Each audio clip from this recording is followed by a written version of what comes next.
बहुत पुरानी घटना है। एक गुरुकुल से 3 विद्यार्थी अपनी समस्त परीक्षाएं उत्तीर्ण करके वापस लौटने को थे, लेकिन उनके गुरु ने पिछले वर्ष बार बार कहा था कि तुम्हारी एक परीक्षा शेष रह गई है। उन्होंने बहुत बार पूछा कि वह कौन सी परीक्षा है। गुरु ने कहा, वह परीक्षा बिना बताए ही लिए जाने की है, उसे बताया नहीं जा सकता।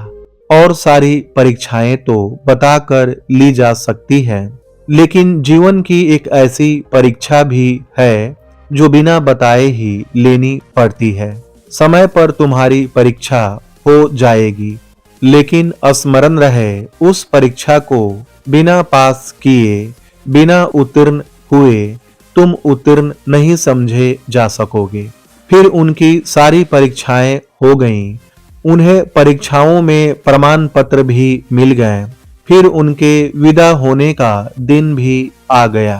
दीक्षांत समारोह भी हो गया और वे तीनों विद्यार्थी बार बार सोचते रहे कि वह अंतिम परीक्षा कब होगी। अब तो अंतिम विदा का दिन भी आ गया। वे तीनों विद्यार्थी जो उस गुरुकुल की सारी परीक्षाएं उत्तीर्ण कर चुके थे, वे उस सांझ विदा हो गए। रास्ते में उन्होंने एक दूसरे से पूछा भी कि हमारी एक परीक्षा तो शेष रह गई। गुरु बार बार कहते थे एक परीक्षा लेनी है, लेकिन अब वह परीक्षा कब होगी? अब तो हम गुरुकुल से विदा भी ले चुके। सूरज ढलने को था। गुरुकुल पीछे छूट चुका था। आगे घना जंगल था। वे तेजी से जंगल पार कर रहे थे ताकि शीघ्र अपने गांव पहुंच जाएं। एक झाड़ी के पास से निकलते समय पगडंडी पर उन्हें दिखाई पड़ा कि बहुत से कांटे पड़े हैं। एक युवक जो सबसे आगे था छलांग लगाकर निकल गया। दूसरा युवक पगडंडी से नीचे उतरकर रास्ता पार कर गया, लेकिन तीसरा युवक अपने सामान को नीचे रखकर कांटे बीनने लगा।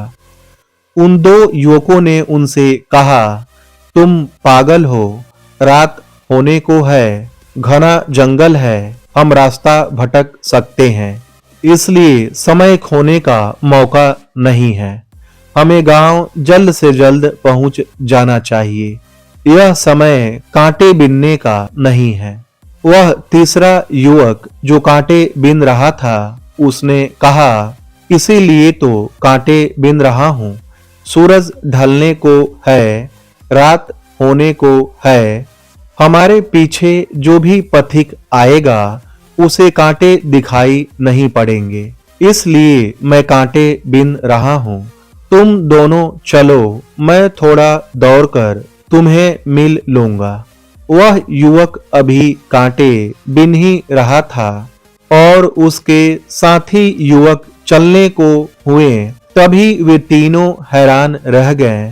पास के ही झाड़ी से उनके गुरु बाहर निकल आए और उन्होंने कहा, जो दो युवक आगे निकल गए हैं वे वापस लौट आए। वे अंतिम परीक्षा में असफल हो गए हैं। जिसने कांटे बीने हैं वह जा सकता है। वह अंतिम परीक्षा में भी उत्तीर्ण हो गया है। उनके गुरु ने कहा, ज्ञान की परीक्षाएं अंतिम नहीं है। अंतिम परीक्षा तो प्रेम की है, और जो प्रेम को उपलब्ध नहीं होता उसका सब ज्ञान व्यर्थ हो जाता है। क्योंकि सच्ची शिक्षा केवल ज्ञान देने का माध्यम नहीं होता, बल्कि प्रेम देने का होता है। प्रेम की परीक्षा में जो उत्तीर्ण नहीं है उसका सब ज्ञान व्यर्थ है, और जो प्रेम की परीक्षा में उत्तीर्ण हो जाता है वह सारे ज्ञान को उपलब्ध हो जाता है, क्योंकि प्रेम प्रभु को उपलब्ध करने का द्वार है और यही जीवन का सार है। दोस्तों, यह छोटी सी कहानी कैसी लगी कमेंट सेक्शन में जरूर बताएं। वीडियो पसंद आई हो तो इसे लाइक करें, शेयर करें और चैनल को सब्सक्राइब करें। धन्यवाद।